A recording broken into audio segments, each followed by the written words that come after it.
They were busy finalising the preparations ahead of the election, outside the Christiansborg Palace, the seat of government in Denmark. But there are few black and white issues dividing the parties here. The current administration, a centre-right coalition led by Prime Minister Lars Løkke Rasmussen, is facing pressure from the centre-left Social Democrats and their leader Mette Frederiksen. They're tipped to make a comeback after 4 years in opposition. This is an election where there's barely any difference between the major parties on certain issues, notably immigration.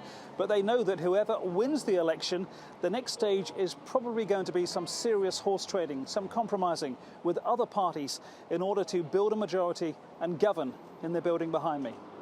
The Social Democrats lost ground in 2015 to right-wing parties when Europe's migration crisis was at a peak, but in moving position to echo the anti-immigration measures of the current government, they've reclaimed vital support. Immigration is just one hot-button issue. Those who lecture in politics here believe other factors may also drive the voting. I would say that climate change is probably the biggest issue. And when you sort of look at the importance attached to climate change by the Danish population, we have a major increase in the share of citizens thinking that this is the most important problem facing their countries at the moment. Like with immigration, environmental concerns were not always high on the agenda across the board.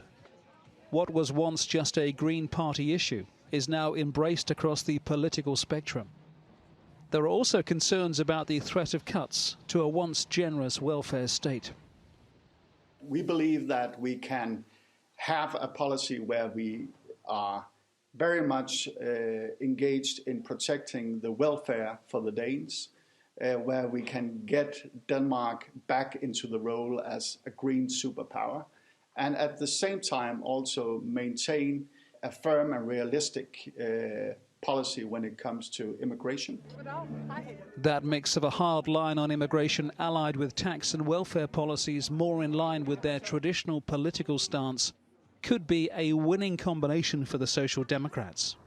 But politics here is a multifaceted scenario. Like many elections before, a new government is likely to be a blend of alliances and built on compromise. Francis Collings, TRT World in Copenhagen, Denmark.